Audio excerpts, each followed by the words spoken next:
somewhere in your body right now, a change may be happening that you can't see, can't feel, and probably won't notice for years. It has nothing to do with your heart, nothing to do with your joints. And it's not something that shows up when you step on a scale.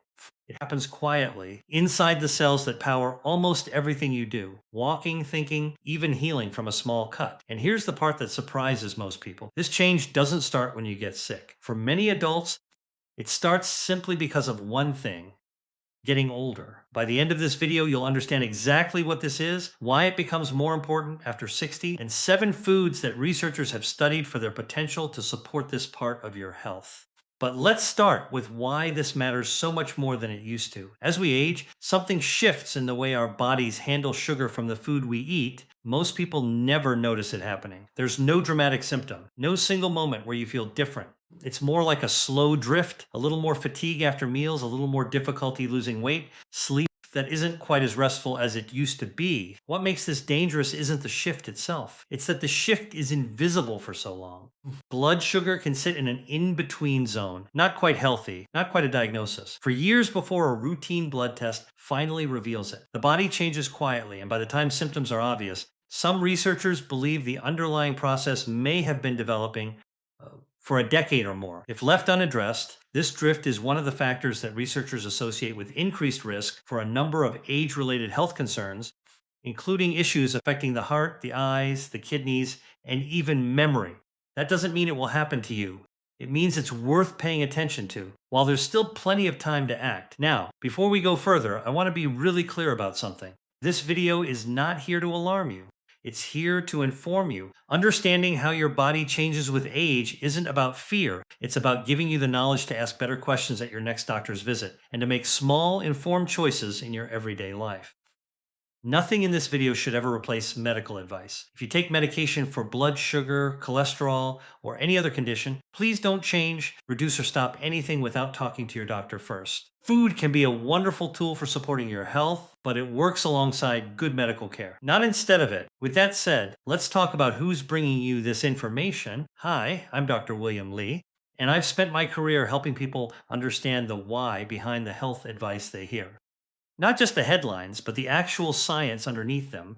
My goal with this channel is simple: to take research that's usually locked away in medical journals and explain it in a way that actually makes sense in everyday life. No scare tactics, no miracle cures. Just clear, honest information you can use. If that sounds like the kind of content you enjoy, practical, calm, no-nonsense health education, consider subscribing. I put out videos like this regularly, and it's a great way to stay ahead of the changes your body goes through as you age. All right, let's get into it. To understand why blood sugar becomes more of a focus after 60, it helps to understand a little bit about how the body handles sugar in the first place. Think of your bloodstream like a delivery truck and sugar, or glucose, as the cargo. Every time you eat, especially carbohydrates, that cargo gets loaded into your blood. Your body then needs to unload it into your cells, where it's used for energy. The key that unlocks the door to your cells is a hormone called insulin, made by your pancreas. When everything works smoothly, insulin unlocks the door, glucose moves into the cells, and your blood sugar levels settle back down. But as we age, a few things can change in this system. Muscle plays a big role in clearing glucose from the blood. It's one of the main storage rooms for that cargo. And starting in our 30s, many adults gradually lose muscle mass, a process that can speed up after 60 if we're not staying active. Less muscle can mean less storage space for glucose. At the same time, some research suggests that cells can become slightly less responsive to insulin's key. As we get older, a concept often referred to as insulin resistance. The door doesn't open quite as easily, so glucose can linger in the bloodstream longer than it used to. None of this means aging automatically leads to a problem. It simply means the margin for error can get a little smaller, which is exactly why the food choices we make can matter more with each passing decade. That brings us to the main focus of this video: 7 foods that have been studied for the way they may help support healthy blood sugar levels. Let's start with the first one. 1. Leafy greens. Let's start with something you probably already have in your fridge. Leafy greens like spinach, kale, and Swiss chard. These vegetables are naturally low in carbohydrates, which means they don't cause the same rise in blood sugar that many other foods do. But their potential benefit goes deeper than that. Leafy greens are rich in fiber and contain compounds that some studies suggest may help improve the way the body responds to insulin. That key and lock system we just talked about as we age, and if insulin sensitivity naturally declines somewhat, foods that may support this system become especially valuable. Some research has also linked diets higher in leafy greens with a lower risk of developing type 2 diabetes over time, though researchers are careful to note that overall diet pattern matters more than any single food. A practical way to use this: try adding a serving of leafy greens to at least one meal a day. A handful of spinach and eggs, a side salad with dinner, or greens blended into a soup. Again, this isn't about a strict rule or a perfect diet. It's simply about giving your body a few more tools to work with, but leafy greens are just one piece of the puzzle. The next food on this list works in a very different way, and it might surprise you how something so small can matter so much. Point 2. Berries, blueberries, strawberries, raspberries, blackberries are one of the most studied fruits when it comes to blood sugar. Unlike many fruits, berries tend to be lower in overall sugar content and higher in fiber, which slows down how quickly that sugar enters the bloodstream. It's a bit like the difference between water rushing through an open pipe versus trickling through a filter. Berries are also rich in plant compounds called polyphenols. Some research suggests these compounds may help support the cells that respond to insulin and may play a role in reducing the kind of low-grade inflammation that tends to increase with age. Here's where things become more important. Chronic, low-level inflammation is something researchers increasingly associate with age-related insulin resistance. It's not dramatic inflammation you'd feel. It's a quiet background process, which is exactly why foods that may help calm it are worth knowing about. A reasonable approach here is enjoying a cup of mixed berries a few times a week. Fresh or frozen both count nutritionally. Now, here's a food that often gets a bad reputation, but the science tells a more nuanced story. 3. Beans and lentils.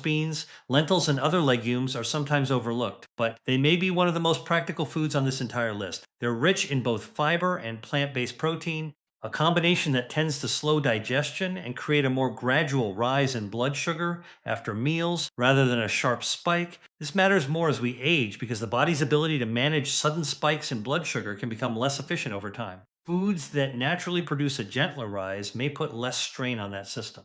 Large studies looking at dietary patterns, including some of the well-known research on Mediterranean-style eating, have associated regular legume consumption with better long-term blood sugar management and reduced diabetes risk. Of course, these are associations, not guarantees, and they reflect overall eating patterns rather than one food working in isolation. A simple starting point: swapping some meat portions for beans or lentils 2 or 3 times a week in soups, stews, or salads. But that's only part of the story. The next food might be the one people are most surprised to see on this list. Point 4. Nuts, almonds, walnuts, and other tree nuts often get avoided because people associate them with fat and calories. But when it comes to blood sugar, nuts tell a different story. Nuts are low in carbohydrates and high in healthy fats and fiber, a combination that can help slow the absorption of sugar from other foods eaten in the same meal. Some research has also examined walnuts specifically for their omega-3 fatty acid content and has explored possible links to improved insulin sensitivity.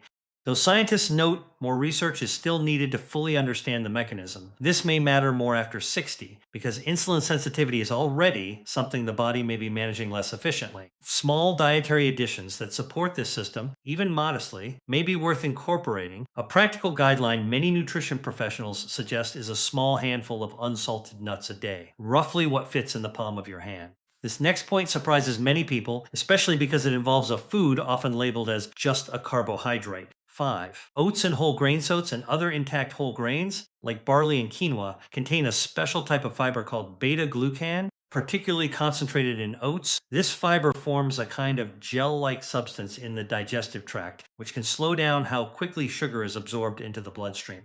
Researchers have studied beta-glucan specifically for its potential role in supporting healthier post-meal blood sugar responses. Here's where this becomes especially relevant for older adults. Digestion itself can slow down somewhat with age, and food may move through the digestive